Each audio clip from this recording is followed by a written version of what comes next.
Mes prochains invités, quand on parle d'économie, d'énergie, ça nous concerne tous.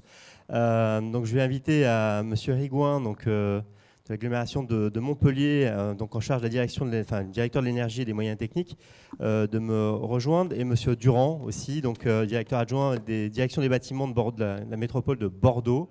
Oui, effectivement, messieurs, tous les deux, vous avez un patrimoine assez important à gérer en gestion. La notion de mesure d'efficience énergétique n'est pas nouveau. Ça a été un engagement de vos collectivités de s'engager, mais extrêmement concrète. Sans plus attendre, Monsieur Hérigouin, je vais peut-être compléter ma présentation et vous vouliez nous parler de ces enjeux pour la métropole de Montpellier. Merci à tous d'être présents. Donc sur Montpellier, en fait c'est Montpellier et la métropole, parce qu'on a la chance à Montpellier, comme je crois à Bordeaux, d'avoir à la fois un maire et président de la métropole, Philippe Sorel à Montpellier, qui sont en train de regrouper les services. Et donc moi je vais vous parler plus de Montpellier, puisque je me suis occupé du patrimoine de la ville, mais demain, c'est-à-dire début 2018, j'aurai en charge et la ville et la métropole pour tout ce qui est énergie. Et donc, pour information, donc je suis aussi co-animateur du groupe de travail énergie de l'AITF, Association des ingénieurs territoriaux de France. Et donc, ce travail en réseau est très important, très intéressant. On représente environ 5000 ingénieurs dans les collectivités locales et il y a un groupe de travail spécifique sur l'énergie qui se réunit 2 fois par an. D'ailleurs, s'il y en a certains qui sont intéressés, n'hésitez pas à faire signe. Je vous inviterai aux prochaines réunions et je vous donne aussi un rendez-vous à Montpellier les 15 et 16 mai prochains, puisqu'on organise la rencontre nationale de l'ingénierie territoriale avec le CNFPT. Et le thème, c'est la transition, donc la transition énergétique notamment. Donc n'hésitez pas à coucher cette date sur votre agenda et on vous accueillera volontiers à Montpellier. Et enfin, je suis aussi cofondateur de l'association Négawatt. Vous verrez en quoi, certains connaissent peut-être, il y a un éminent collègue qui est au premier rang, qui connaît bien aussi ce sujet-là et qui œuvre au niveau international sur nos thèmes qu'on voit aujourd'hui à l'échelle de Montpellier ou du bâtiment. Et donc vraiment, c'est un enjeu qui nous concerne tous. Alors Montpellier, pourquoi il se passe des choses? Déjà parce qu'il y a un élu délégué à l'énergie. Il y a cette volonté politique depuis plus de 30 ans à Montpellier de peser dans le domaine de l'énergie. Ça, c'est quelque chose de très fort, parce que ça nous permet, à nous, ingénieurs, d'avoir une aide, un tandem avec les élus. Et puis le leitmotiv à Montpellier, c'était très simple. C'était, il faut que ce soit bon pour le portefeuille, économie, ça a été évoqué tout au long de la matinée, mais aussi que ce soit bon pour l'environnement. Donc on a vraiment cette double lecture. Et pour donner quelques idées, alors très rapidement, on a une version intégrée de l'énergie à Montpellier, c'est-à-dire qu'on a un petit bureau d'études, donc on voit la conception des nouveaux équipements, les rénovations de chaufferie, mais aussi tous les nouveaux projets neufs. On donne notre patte sur ce qu'il faut mettre dans la chaufferie, dans les équipements. On entretient nous-mêmes les chaufferies. Ça aussi, ce n'est pas très courant, mais ça permet d'avoir un petit peu, comme ça a été évoqué précédemment, une vision de cet aspect-là qui est capital. Ça a été dit tout à l'heure, les mains des personnes qui font vivre les équipements. Et puis, bien sûr, on paye toutes les factures, ce qui a été évoqué. Donc, on a cette vision en coût global. Et un message que je voudrais vraiment faire passer à tous autour dans cette table, à cette grande assemblée, c'est toute la partie conception, dans la partie amont, doit être orientée pour les gens qui sont sur le terrain. C'est vrai pour les factures, on en a évoqué longuement avec Énergie, mais c'est vrai aussi pour les chaufferies. Il faut savoir que les gens qui sont dans les chaufferies, ce sont eux qui font l'efficacité énergétique. C'est eux qui font le réglage, le pilotage et la gestion. Alors, on a parlé des drivers tout à l'heure, mais pour vous, l'énergie, c'est le deuxième poste de dépense du territoire. Hein. Alors, je vais vous donner un ordre de grandeur. Tous les 5 ans à peu près, l'ADEME, avec notre association d'ingénieurs territoriaux, lançons une enquête, là c'était TNS Sofres qui l'a fait en 2012, sur les coûts énergétiques dans les collectivités. Et ça, c'est le point d'entrée numéro 1. On a dit tout à l'heure qu'il fallait mesurer. Très souvent, les gens ne savent pas combien ils dépensent, déjà chez eux, chez vous-même. Est-ce que vous savez tous combien vous dépensez en eau et en énergie? Je ne fais pas un sondage. Non, déjà dans un foyer. Et puis dans les collectivités, le fait de regarder ça et d'avoir ce chiffre de l'ordre de 50 € par an et par habitant, c'est la porte d'entrée pour nous. Parce que ça permet de donner un point de repère. Et par exemple, dès 10 000 habitants, un élu, un maire, comprend que l'énergie, surtout si on y rajoute en plus les dépenses d'eau, c'est plus d'un demi-million d'euros par an.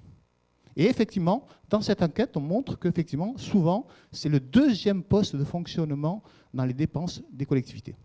Alors là, ça commence à faire réfléchir. On dit, on est tous sous pression, l'État aussi sous pression financière. Donc, comment agir dans ce domaine-là? Et donc, ce point de repère-là est vraiment important. Et nous, au niveau de l'AITF, on pense que dès 10 000 habitants, là, ça surprend, dès 10 000 habitants, un économe de flux est rentable dans les collectivités locales. Alors ça surprend, parce que 10 000 habitants, ce n'est pas une très grande taille de collectivité, mais quand on voit les 500 000 euros, on a 10% d'économie uniquement sur le volet bonne gestion, bon pilotage des températures, traquer les fuites d'eau après compteur. Donc on a un vrai enjeu de démultiplier ces économes de flux dans les collectivités. Donc quelles sont nos responsabilités, nous? C'est la technique, il ne faut pas se faire raconter des salades entre guillemets par les fabricants, il faut avoir une capacité d'expertise interne, faire le bon choix. La gestion, on va en parler bien sûr avec Énergisme, là, tout le travail qu'ils vont pouvoir nous aider à faire.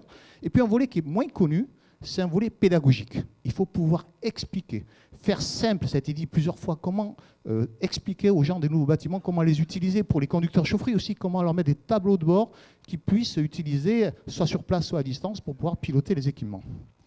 Et alors, un exemple de feedback qu'on peut faire, et c'est la courbe que j'amènerai sur mon île déserte si je devais partir, c'est la réalité des dépenses en rouge, ça s'appelle le compte administratif dans les collectivités locales. On regarde chaque année combien on a dépensé en réel.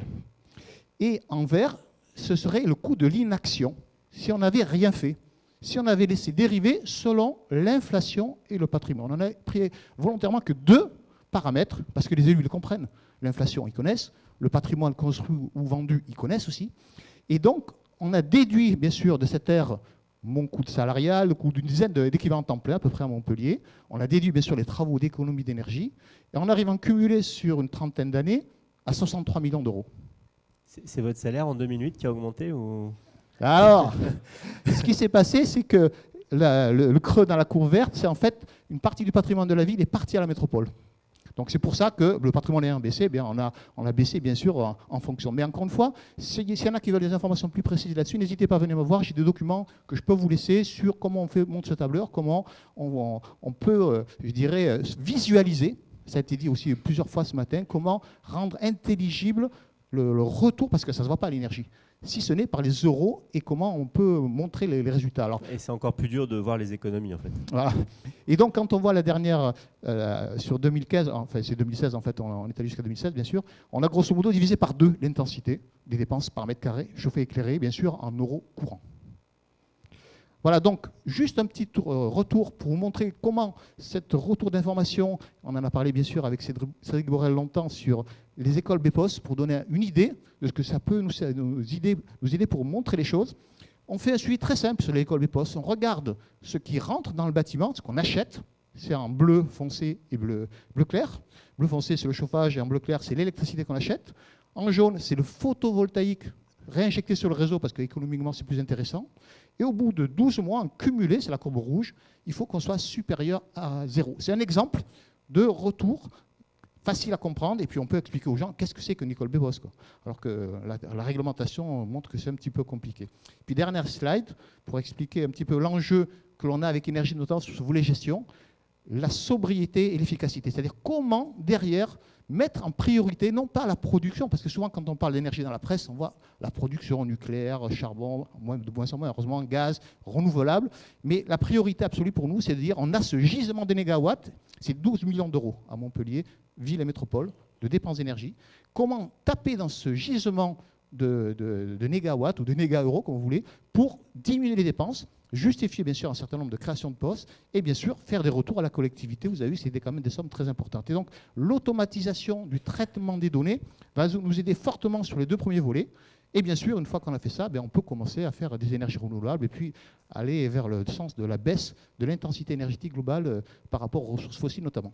Je vous remercie. Malgré des métropoles qui explosent en termes de croissance, d'accueil d'habitants, donc c'est un enjeu majeur. Oui, vous l'avez vu sur la courbe rouge, effectivement, depuis une trentaine d'années, malgré la très forte augmentation de Montpellier, comme à Bordeaux d'ailleurs, on a réussi à maintenir une ligne de crête sur les dépenses. Mais encore une fois, le point de repère, c'est les 50 euros par an par habitant. Et dans les entreprises, c'est pareil, essayer d'avoir des points de repère, d'où l'importance du travail en réseau. Et donc, je ne sais pas il y a combien de collègues qui travaillent dans les collectivités locales, levez la main. Un petit sondage sur les collectivités. Voilà, il y en a quelques-uns. Donc, effectivement, c'est des patrimoines qui sont... Toi aussi. Juste une information, à Bordeaux, 2 millions d'euros, c'est un point de fiscalité. D'accord. Monsieur Durand, je vais vous laisser vous présenter. On va vous donner la télécommande aussi. On va vous passer là à votre voisin. Je vais vous faire visiter Bordeaux en même temps que je parle. On a très envie de visiter. Me présenter, c'est simple, je suis énergéticien de formation. J'ai une carrière privée-publique, donc j'ai passé 15 ans de ma vie, de ma première vie professionnelle dans le privé. J'ai travaillé pour 2 groupes industriels dans les domaines de ce qui s'appelle aussi les building automation et système de management de l'énergie pendant 15 ans. Et depuis 15 ans, j'ai changé de métier. Je suis devenu d'abord fonctionnaire, c'est un premier métier. Et depuis 2006, avec cette double compétence, la connaissance du milieu et mes compétences techniques, je suis rentré à la ville de Bordeaux à l'époque. Donc nous étions à l'époque ville et non pas métropole, pour mettre en musique, organiser, préciser les objectifs en fait que la commune voulait se donner en matière de développement durable et de diminution des consommations d'énergie. Donc je vais être bref sur l'histoire en fait. Donc 2006, en 2006-2007, on établit la stratégie. Et concernant la stratégie, on a pratiquement fait phase par phase et ce qu'on a vu sur la présentation de la personne de H3C, on a suivi pratiquement phase par phase ce qui s'est passé.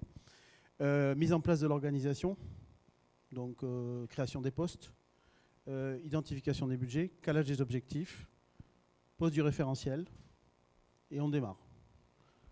Donc je vais à la fin tout de suite. 2007, budget, énergie, eau, ville de Bordeaux et maintenance technique, puisque la maintenance, on l'a bien vu dans tout ce qui a été dit depuis tout à l'heure, on voit très bien qu'il y a une relation directe entre la performance et la qualité de la maintenance. Donc dissocier la maintenance de l'efficacité énergétique, c'est selon moi une erreur. Donc 12,9 millions d'euros de budget en 2007, 2017, 13,1 millions, avec entre les deux 40% d'augmentation en moyenne des fluides. 15 millions d'euros de coûts évités et à peu près 9 millions d'euros d'investissement, travaux et personnel. Mais ce qui est intéressant, enfin, on reviendra sur vos patrimoines respectifs à gérer. Quand même, quand vous êtes arrivé, vous étiez tout de suite outillé quand même. Hein, vous avez fait Alors nous, on a eu de la chance, enfin j'ai eu de la chance, puisqu'en fait, quand je suis arrivé, il y avait un premier écueil qui avait été franchi. Il existait déjà dans la collectivité un outil de suivi, qui était certes embryonnaire, mais au moins j'avais une historique des consommations. Et donc à cette époque-là, je savais déjà qui consommait quoi et comment. Voilà. Ça a été le premier. Je vous ai interrompu, pardon. Non, je vous en prie. C'était la fin de mon propos sur sur l'histoire entre guillemets. Je voulais insister sur 2 choses puisque je travaille dans une collectivité. C'est le poids politique. En fait, dans une collectivité, rien ne se fait si on n'a pas un portage politique fort. Il faut bien en être conscient. J'ai eu la chance à l'époque d'avoir un maire qui avait une vraie conscience environnementale et qui l'a toujours d'ailleurs. Vous savez, c'est Alain Juppé. Donc en 2007, la ville de Bordeaux propose une charte de l'écologie urbaine qui s'intéresse essentiellement aux services. En 2008, on vote un plan climat, enfin un agenda 21. Inspiré des modèles anglo-saxons. Inspiré des modèles anglo-saxons. Et dans ce plan climat, on identifie déjà, la personne d'H3C en a parlé, le PICO, c'est-à-dire le système de crédit revolving, c'est-à-dire d'identifier dans la collectivité une ligne budgétaire réservée spécifiquement aux économies d'énergie. Donc un portage politique fort et un portage de l'administration très fort. C'est-à-dire que toute la chaîne, si aujourd'hui, je pense, ce que je qualifie d'une réussite, si nous avons réussi, c'est parce qu'en fait, depuis le début jusqu'à la fin, et pendant 10 ans, en fait, on a été porté politiquement et on a été porté par l'administration. C'est-à-dire qu'il n'y a jamais eu de défection. Le plan qui a été imaginé en 2007, il a été porté jusqu'en 2015, jusqu'à la fin du premier mandat 2014. Voilà. Merci. Alors, on voulait vous faire voyager à Bordeaux quand même. Oui, voilà, c'était vous donner l'envie de venir et vous montrer que la métropole, depuis effectivement, la métropole est arrivée. Donc je ne sais pas si vous voulez que j'embraye sur la partie. Oui, on y va. Enfin, vous aviez en plus une configuration intéressante parce que la notion de mode de fonctionnement de la métropole est originale. Ouais. Vous avez des catalogues de services, on y vient. Et en plus, elle était pilotée par le maire. Je vais faire le joint entre guillemets avec Énergisme. Donc effectivement, dans toute la démarche qu'on déploie depuis ces 10 dernières années, on est en recherche d'outils. Vous imaginez. On veut mesurer, on veut compter, on veut reporter. Et entre 2007 et 2014, on fait avec ce qu'on a. On fait avec Excel, on se débrouille, mais on imagine déjà, on est à la recherche d'autres outils plus performants. En 2014, on est sur l'écriture d'un cahier des charges qui doit aboutir à une consultation pour se doter d'un outil qu'on ne connaît pas, bien sûr, mais qui nous rendra 4 services. Le contrôle des factures, bien sûr, suivant ce qu'on a dit. Le reporting sur les factures, informer nos directions de qui consomme quoi. La gestion des abonnements, aller chercher des économies sur les abonnements. La mesure de la performance. Est-ce que vous avez tout externalisé chez vous? Alors nous, on est tout externe, c'est-à-dire que nous n'avons pas, à contrario, c'est intéressant de mon voisin à internaliser, on est dans le faire-faire. Nous ne faisons rien, entre guillemets, bien sûr. On ne fait pas... Rien faire, c'est beaucoup faire déjà. Oui, voilà, c'est ça. On ne fait pas, on fait faire plutôt. Donc on est en recherche de cet outil et on travaille aussi en même temps on déploie un système de supervision technique des bâtiments. On travaille sur la récupération de données techniques. Donc on commence aussi à être intéressé et alerté par l'IoT. En 2014-2015, la métropole arrive. C'est-à-dire la métropolisation, c'est la ville de Bordeaux intègre et plusieurs communes se mutualisent avec la métropole. Donc on passe de 1 million de mètres carrés à 1,8 million. Il y a 1500 agents, tous services confondus, qui intègrent les nouveaux services. Donc c'est une fusion, entre guillemets, une métropolisation, une mutualisation, avec tous les soucis que ça peut poser en termes de locaux, de déménagement, de postes, de choses comme ça. Donc entre 2014 et 2016, finalement, on a surtout essayé de ne pas couler et de se réorganiser. Et les projets structurants ont été mis en veilleuse. D'accord ? Aujourd'hui, on se retrouve donc dans une situation où c'est une spécificité de la métropolisation bordelaise. En fait, le président, qui est aujourd'hui toujours Alain Juppé, a voulu ce qu'il appelle une métropolisation à la carte. C'est-à-dire tous les services ont été invités à faire. On a produit un catalogue de services. C'est-à-dire on peut gérer les finances, les marchés, le bâtiment, le transport, etc. Et les 28 communes de la métropole, qui constituent la métropole aujourd'hui, sont appelées à se prononcer tous les ans, en février, par décision de leur conseil municipal, sur la volonté qu'elles manifestent de mutualiser une partie des services que la métropole peut leur offrir. Donc on est rentré dans un cycle de changement permanent, puisqu'en 2016, il y a 2 communes, pour ce qui concerne mon activité, il y a 2 communes qui ont mutualisé leur patrimoine. Alors mutualiser leur patrimoine, ça veut dire confier à un service commun la gestion du patrimoine de la collectivité, transférer les agents et transférer les budgets de fonctionnement qui sont liés donc à la maintenance et à l'exploitation des bâtiments. En 2017, une 3e commune est arrivée. 2018, on fait la pause, tant mieux, ça va nous permettre de nous réorganiser et de poser nos organisations. Mais on imagine qu'à partir de 2019, le cycle de mutualisation va continuer. Et donc, au fur et à mesure du temps, on arrivera peut-être un jour à 28 communes. Donc, notre problème et notre challenge, en fait, c'est qu'à chaque fois qu'une commune arrive, on doit la prendre en charge sur tous les sujets, patrimoine et énergie. D'où, encore une fois, la nécessité absolue d'être très, très réactif, en fait, sur la mise en place, par des outils, sur la mise en place des modes de gestion et de reporting, puisque bien entendu, c'est une relation client, enfin, entre guillemets, dans le public, on n'aime pas ça, mais client-fournisseur. Client-fournisseur, bien. on en vient à des enjeux économiques, malgré tout. Juste quelques chiffres, parce que le nombre de bâtiments gérés et de points de collecte aujourd'hui, chacun. Alors aujourd'hui, la ville-centre reste quand même fait l'effet échelle. Donc la ville de Bordeaux, c'est 250 sites et 400 bâtiments, toutes typologies confondues, enseignement, sport, culture. La métropole aujourd'hui et les 3 villes qui sont arrivées, on est à 600 sites, d'accord, 1,8 million de mètres carrés de plancher et à peu près 5000 points d'abonnement, tout fluide confondu au gaz et électricité. C'est pour ça que vous avez écrit 40 factures.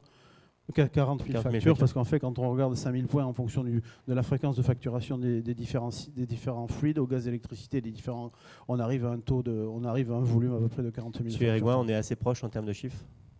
Disons que la métropole de Montpellier est un peu moins grande que la leur, puisque nous, c'est environ 450 000 habitants. Toi, je crois que c'est 600 000 à peu près. On est 700 000 habitants. Donc, effectivement, mais on a effectivement, nous, autour de 4 000 points de livraison quand même. Et donc, c'est vrai que tout le travail qu'on fait, de la même manière qu'il faisait auparavant, avec du tableur Excel, une personne dédiée à ça, et avec un travail de plus en plus compliqué. Les factures, pour tous ceux qui gèrent les factures, on voit que c'est de plus en plus compliqué, l'achat d'énergie. Donc, tout cela va nous libérer du temps pour faire de la maîtrise de la demande d'électricité notamment. Et ça, c'est très important parce qu'on s'aperçoit, on voit bien sûr, on corrige déjà des anomalies, déjà on ne voit pas tout bien sûr. Et ce qui est vraiment important dans le travail qu'on va faire avec Energym, c'est la priorisation de ce qu'il y a à faire. Parce qu'il faut faire très attention à ne pas vouloir aller trop dans le détail au départ, parce que c'est des milliers d'informations. Je ne donne qu'un exemple sur la télégestion des bâtiments. Sur nos 270 chaufferies, on en a 180 en télégestion, donc avec les données de température, de consommation de fluide notamment. On s'est limité très fortement au nombre de données pour que les conducteurs de chaufferie voient tout de suite s'il y a une anomalie ou pas, pour que derrière, prioriser les actions. Ça, c'est très important. Et un élément que tu n'as pas précisé, que je crois que ce serait intéressant que tu le dises comme tu as fait, il a recruté lui aussi un spécialiste réseau, je dirais, fluide, énergie. C'est très important de garder, même si c'est externalisé, puisque c'est le cas chez toi, de garder des compétences en interne pour pouvoir garder le pilotage. La stratégie de 2007, c'est de garder la compétence et la maîtrise sur tous les sujets. Donc en fait, on a recruté sur chaque thématique des ingénieurs en général qui pilotent une thématique. Donc on a intégré dans ces thématiques-là, bien sûr, le génie climatique, l'électricité, mais aussi, on a aussi intégré la partie compétences réseau informatique, de façon à tisser un lien d'abord avec les services de la collectivité, puisque tout repose en fait sur la relation qu'on a entretenue avec le service informatique et la qualité de cette relation qui nous a permis d'évoluer dans le temps. On a parlé d'une vision, hein, vous avez argumenté que pour vous, la connectivité, l'IP, c'était le 4e fluide du bâtiment. Oui. Et vous le matérialisez comme ça, y compris demain dans les appels d'offres. Vous avez un lot dédié à cette thématique-là. On se pose la question aujourd'hui.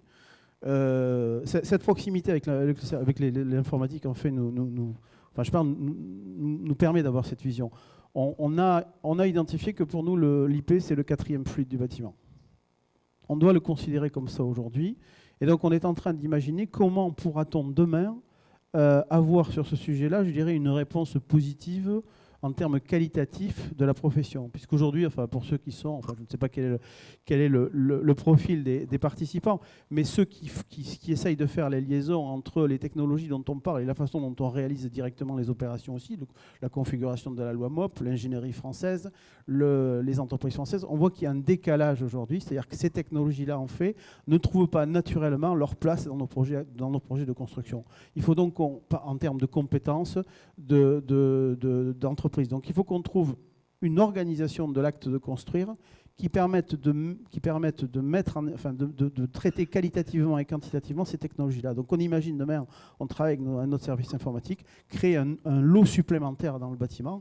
Traditionnellement, il y a un chauffage, ventilation, climatisation, un lot électricité, courant fort, courant faible. Et puis on jongle un peu entre les deux, entre les automates, les réseaux. Enfin voilà, et à la fin, on imagine créer un lot qui s'appellera la Smart Building. Enfin, on ne sait pas quel nom on lui donnera, peu importe, mais qui regrouperait ces technologies-là et qui nous permettrait d'avoir en face de nous, à la fois en termes d'ingénierie et à la fois en termes de prestations, des entreprises et des personnels. Je pense que ça y est de gens qui ont des idées sur le nom que vous devrez donner à ce lot. Je vous ai interrompu aussi tout à l'heure, je vous ai interrompu plein de fois, je suis désolé. Vous avez parlé de démarche de cahier des charges. Donc 2017, il fallait trouver une solution. Oui. Là, vous avez fait les appels d'offres, vous avez eu tous les grands... rattrapé par la patrouille, par la métropolisation, puisqu'en 12 mois, on passe d'1 million de mètres carrés à 1,8 million. On double le nombre de factures et 100 personnels supplémentaires. 6 ou 7 personnes dans votre service, je ne sais plus sur cette partie. Donc une urgence, c'est comment je vais traiter les factures qui m'arrivent. Avec un phénomène supplémentaire, c'est la dématérialisation des factures. L'État met en place et continue à déployer le système de dématérialisation des factures. Donc aujourd'hui, c'est un sujet supplémentaire. Et une urgence, c'est l'histoire de la rencontre avec Énergis, en fait. Je ne sais pas comment on s'est rencontrés d'ailleurs. Je pense que c'est un de mes collègues qui travaille sur les programmes européens qui vous a fléché vers nous. Donc on a rencontré Énergisme. On a quand même pris le soin, puisque nous avions déjà notre cahier des charges en écriture, on avait déjà une bonne vision de ce que l'on souhaitait. Ça s'est passé en 2 temps. D'abord, on a fait 4 ateliers sur les 4 thématiques que je décrivais, c'est-à-dire que facture, reporting, performance, IoT. On a fait 4 demi-journées de travail. Chaque demi-journée étant consacrée à une thématique, avec en face les représentants de la collectivité qui avaient les compétences pour traiter du sujet. Donc on a vérifié, entre guillemets, on a qualifié par ce mode-là le fait que Énergisme répondait à nos besoins. Et on a eu de la chance, entre guillemets, c'est le ministère des Achats publics, c'est qu'Énergisme était référencé à l'UGAP. Donc ça nous a permis de contractualiser avec Énergisme. Ça nous a fait gagner un an. Ça nous a fait gagner un an, puisqu'avec la procédure des marchés publics, en fait, il aurait fallu lancer une procédure. On avait déjà 12 mois de procédure. Donc en fait, l'urgence, on a pu répondre à l'urgence comme ça. Et votre approche rationnelle de dire on y va, on essaye, on avance, a été aussi mesurée par l'investissement, qui était peut-être On a parlé d'équivalent temps plein par rapport à l'engagement financier. Moi, je retiens vous prenez une chose, je crois que c'est la personne de Perial qui en a parlé, c'est la valeur ajoutée du personnel aussi. Moi, j'ai aussi 2 personnes qui passent 70% de leur temps à traiter du papier, à regarder les factures. Et elles passent 30% de leur temps à traiter, en fait, à trouver et à traiter. Je trouve d'abord, en termes de valorisation de l'individu, c'est pas des métiers très valorisants. Donc, il y a la valeur ajoutée. Et puis, il y a la performance, puisqu'aujourd'hui, j'ai à peu près le même ratio en tête, 70%, quoi. Donc demain, je vais gagner, j'ai un tiers temps qui est vraiment efficace. D'accord ? Demain, j'aurai un temps plein. Parce que les 70% de gestion de la facture et de gestion va être fait de manière automatique.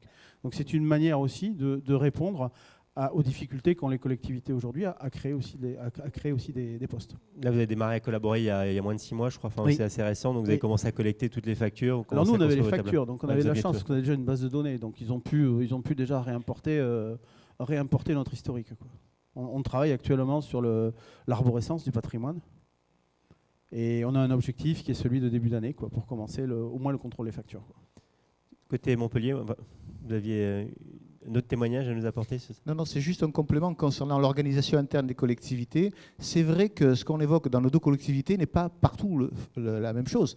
Très souvent, les factures sont dispatchées dans différents services, sont payées de manière, je dirais, complètement aléatoire. Et donc, le fait de... Reste tout simplement, il faut les payer, ces factures. Donc, le fait de les regrouper dans un même endroit, de mettre de la matière grise dessus, déjà en interne, ce qu'on a fait nous, d'avoir l'historique dont tu parlais, c'est déjà super important de voir qu'est-ce qui se passe. Et après, derrière, maintenant, on rajoute une nouvelle couche d'intelligence grâce à ce dispositif qui a libéré du temps, effectivement, pour faire vraiment de la maîtrise de l'énergie. Et je pense que l'intérêt de ces energy managers, en anglais, ou les économes de flux dans nos collectivités, mais c'est vrai aussi dans toutes les entreprises, on l'a bien vu dans la gestion de patrimoine ou autre, c'est qu'il y a vraiment des gains énormes à faire. Ça, c'est pas assez connu. Et l'enjeu pour les collectivités, c'est de garder l'argent à la maison. C'est d'éviter que l'argent, déjà pour les flux d'eux-mêmes, mais aussi les anomalies de facturation ou autres, restent sur place. Et donc vraiment, il y a je dirais, des tas de métiers qui sont à développer dans nos collectivités. On a parlé bien sûr des responsables réseau, et on a la même chose à Montpellier. On a un technicien qui est passionné par ces questions-là, qui a réussi à faire une plateforme concernant la télégestion, d'être l'interlocuteur des bureaux d'études, parce que très important, on s'aperçoit que dans les bureaux d'études, il y a vraiment un travail en commun à faire. H3C l'a présenté un petit peu, mais ce n'est pas tout le monde qui est à ce niveau-là. Cette conception orientée exploitation, penser qui va derrière être aux manettes, éviter un commissioning trop compliqué. Pour certains, ça parlera. Hein. Et donc, dans la mesure où la personne de terrain qui va entretenir l'équipement ou celui qui va payer les factures connaît l'équipement, est associé à la démarche, qui est cette appropriation, c'est un des éléments clés de la réussite de la construction d'un bâtiment, mais aussi d'un projet d'énergie dans une collectivité. Et votre métier devient tout à fait passionnant parce qu'on arrive dans les smart cities, où la notion on parlait de flux de l'IP, mais de connectivité d'IoT, de vie du citoyen. Vous allez prendre votre rôle encore de manière plus importante. L'enjeu après, c'est comme à Bordeaux, c'est l'agence locale de l'énergie, les agences locales de l'énergie, qui d'ailleurs pour les petites collectivités, on a parlé de 10 000 habitants tout à l'heure, mais pour les petites collectivités, il y a des possibilités, c'est le conseil énergie partagée. C'est comment mutualiser des économies de flux pour d'autres collectivités. Là aussi, il y a aussi de l'argent à gagner. Et donc, les syndicats d'énergie, les agences locales d'énergie peuvent justement faire ce travail de terrain. C'est vraiment un travail moi j'appelle ça les soldats de l'efficacité énergétique. Hein, il y a vraiment du boulot à tous les niveaux. Si je peux me permettre sur ce sujet, la métropole aujourd'hui a une ambition, c'est de devenir un territoire à énergie positive en 2050. Aujourd'hui, on est à 14 TWh. 1,6 milliard de factures énergétiques. Et le patrimoine public, ça représente epsilon, en fait, de cette ambition-là. Donc la question qu'on se pose aujourd'hui et qu'on s'est posée, c'est à quoi peut servir le patrimoine public ? Le patrimoine public, il peut servir à 2 choses. D'abord, l'exemplarité, même à 3. À l'exemplarité, parce qu'il est difficile de demander à des citoyens de faire des efforts si la collectivité n'en fait pas elle-même. La deuxième chose, c'est l'innovation. Il faut qu'on porte l'innovation. Il faut qu'on expérimente, il faut qu'on démontre. Et donc, on est en train, par exemple, pour les connaisseurs, on a mis une micro-cogénération dans une école qu'on a instrumentée pour essayer de comprendre comment on pouvait l'utiliser. Et le troisième sujet, c'est comment le patrimoine public peut servir de support, en fait, à la desserte énergétique du territoire. Puisqu'on parle aujourd'hui d'îlotage, on parle d'économie circulaire, mais d'îlotage, d'autoproduction, de consommation des bâtiments entre eux, etc. Donc on mène une réflexion aujourd'hui pour savoir quelle contribution le patrimoine public pourrait amener à la constitution de ce qui sera demain la métropole à énergie positive. Et bien entendu, dès qu'on commence à imaginer des systèmes comme ça, tout ce qui est communication, IP, automate, clair, IoT, prendre toute sa mesure. En tout cas, plein de chantiers innovants sur lesquels l'agglomération est prête à travailler et à accueillir toutes les bonnes idées, ce que je comprends. La preuve. Des questions dans la salle? Oui? Alors, je ne vais pas sauter devant vous, mais j'arrive.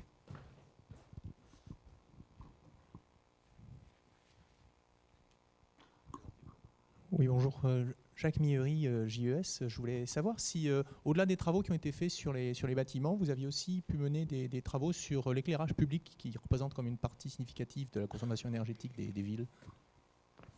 Oui, bien sûr, c'est un enjeu fort. Hein. Vous avez vu dans le graphique où je vous ai montré la part du bâtiment qui est 75% des dépenses des 50 €. Ensuite, c'est l'éclairage public. Bien sûr, là, il y a de nombreuses actions. Alors, par exemple, à Montpellier, on a un maire qui a été pionnier, un maire d'une petite commune de 17 000 habitants, qui a dit maintenant, on va carrément regarder, en discussion bien sûr avec les habitants, parce que c'est un sujet sensible, on va carrément arrêter l'éclairage public à certaines heures, dans certains endroits. Alors bien sûr, la police, tout le monde a dit, mais ça va être accentuer la criminalité, les gens vont avoir peur, tout ça. Mais c'était un peu comme ça a été dit pour le patron de la SCPI, c'était son truc. Et donc il a décidé d'être volontariste là-dessus. Il a fait un essai. Les retours qu'il a eus ont été très surprenants. Les gens ont dit, c'est très bien, j'avais de l'éclairage qui venait dans ma maison, qui me gênait pour dormir. Ça va dans le bon sens. Bien sûr, il y a les gens qui parlent bien sûr de pollution nocturne, des choses comme ça, mais il n'y a pas eu d'augmentation de la délinquance. Et tout, alors c'est plutôt dans les communes moyennes, ce n'est pas dans les grandes métropoles, hein, mais il y a un enjeu fort déjà de dire est-ce qu'on a besoin ou pas d'éclairer. Alors bien sûr, ils ont gardé quelques axes, ils n'ont pas tout éteint. Il y a d'autres communes qui ont fait des variations de tension pour baisser l'éclairage à certaines heures de la nuit. Ça ne se voit pas. Je ne sais pas si tu l'as fait, toi, mais les gens qui l'ont fait ont dit... Il y a la ville d'Aurillac qui a fait un travail énorme. Ils ont divisé par 2 leur consommation d'éclairage public, justement par cette adaptation. Déjà, de combien de luxe on a besoin au sol, hein, c'est 20 luxe, voilà, la règle, mais il y a des gens qui mettent bien plus. Donc, de combien a-t-on besoin? Donc, on est toujours dans une logique qui est mon fil rouge, pour moi, à titre personnel, qu'on fait chez soi aussi, c'est utiliser l'énergie là où il le faut, quand il le faut, pas plus qu'il ne le faut. Juste en complément, sur Bordeaux, les collègues de l'éclairage public ont diminué les consommations de 20% dans la même période que nous. Ils ont changé des sources, ils ont essayé des abaissements de tension. Et aujourd'hui, le réseau est assez ancien. Et aujourd'hui, on a un démonstrateur en commun avec lui, justement, sur la base d'IoT. On a lancé un démonstrateur pour gérer un quartier au niveau de l'éclairage public, couplé avec la récupération de données, bâtiments et comptage. Donc le candidat va être sélectionné dans les semaines qui viennent, donc j'imagine que dans quelques mois, on aura sur ces technologies-là aussi un retour.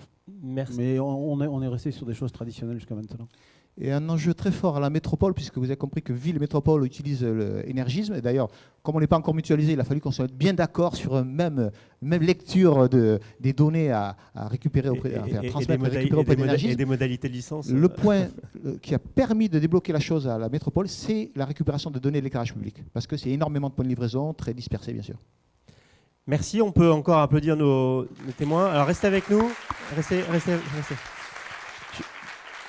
Je vais inviter Clément Mesguer, donc, qui est responsable du pôle efficacité énergétique, de nous rejoindre, qui voulait apporter je pense que là, il n'y a plus de micro. Bonjour à tous. Pour continuer dans le pragmatisme de la matinée, je vous propose de regarder quelques visuels qui sont liés à la gestion de factures. Une partie de la réponse à la demande qui a été exprimée là sur la gestion de la facturation. À la fin de la présentation d'avant. En premier lieu, c'est de pouvoir éditer des dashboards, de remonter l'information. Donc, où est-ce qu'on va chercher, où est-ce qu'on va capter l'information de l'ensemble de ces factures? On voit l'ensemble des fluides. En fait, c'est soit des flux informatisés avec les fournisseurs d'énergie, soit les fameux fichiers Excel qu'on vient récupérer, soit de la saisie manuelle, ça peut encore arriver, soit la reconnaissance directe de fichiers PDF qui vont directement alimenter la base de données. Pour ça, on a mis en place des petits robots qui vont directement aller chez les fournisseurs d'énergie capter toute cette information. Et donc, voilà, en fonction du profil utilisateur, la personne va pouvoir retrouver ses répartitions en euros, en kilowattheure, en fonction de son besoin. Évidemment, le CO2 est important quand on parle de responsabilité sociétale comme des entreprises cotées. Tout ça, c'est paramétrable aussi en fonction d'une typologie, d'une organisation type. Par exemple, une collectivité locale, territoriale, elle va être intéressée pour savoir sur la collectivité locale comment ça se répartit, sur ses écoles et, comme on vient de l'expliquer, sur les éclairages publics. Voilà. Ce qui est intéressant, c'est que derrière, on a aussi pensé à l'expérience utilisateur, c'est-à-dire qu'une fois qu'il est sur ce dashboard, eh ben, il peut aller voir ce qui se passe au niveau d'un fluide particulier.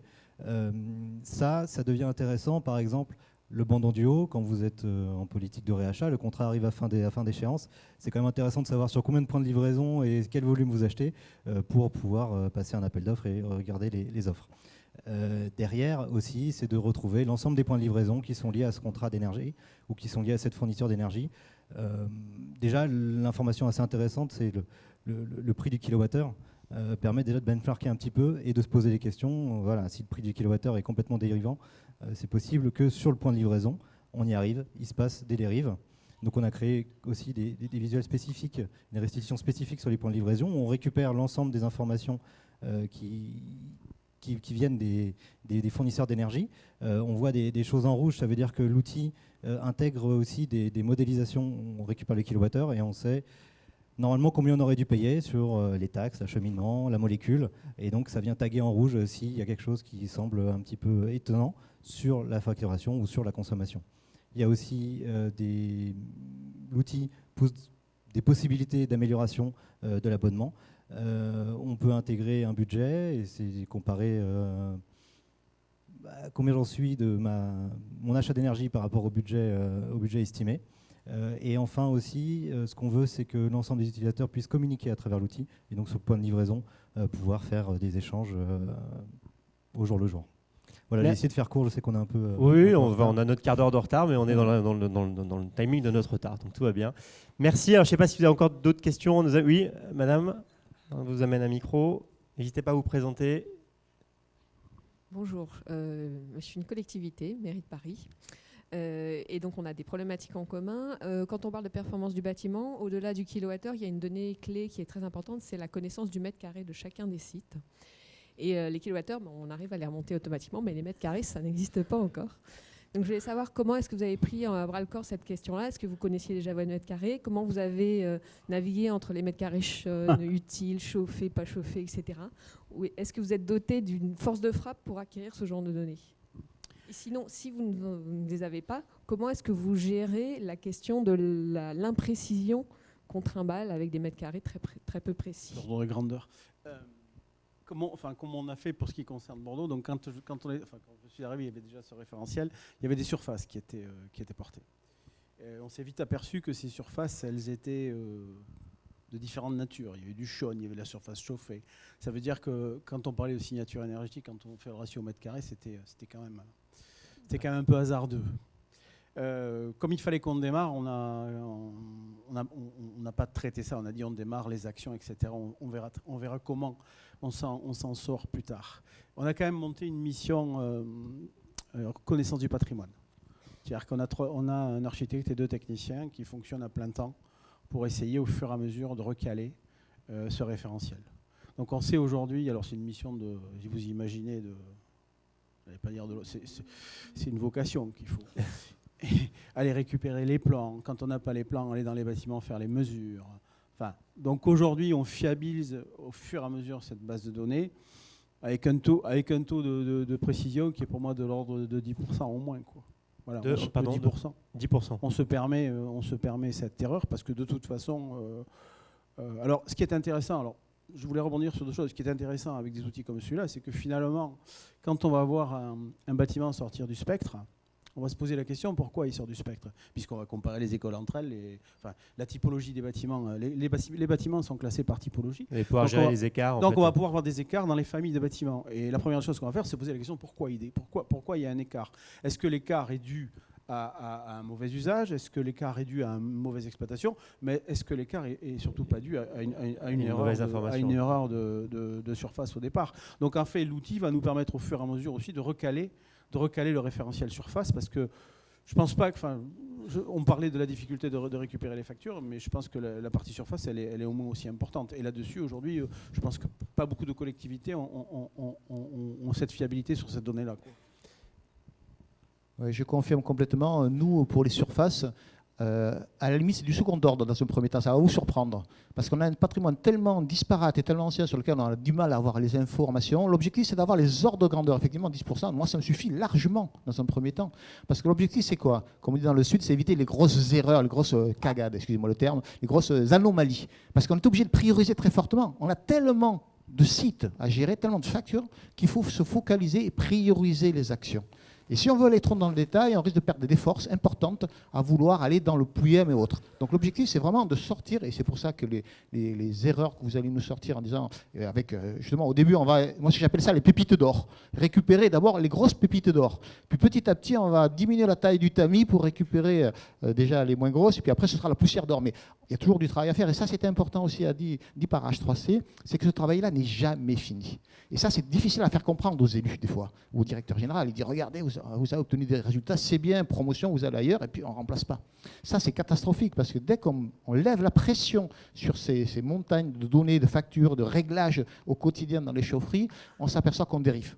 Donc c'est vraiment un travail à toujours remettre sur le tapis, avec des nouveaux outils notamment, et c'est vraiment un enjeu de pérennité. C'est pour ça que ces économes de flux dont on parlait, c'est des postes pérennes, sur lesquels il y a toujours des nouveautés à sortir, et il faut maintenir toujours la pression. Merci.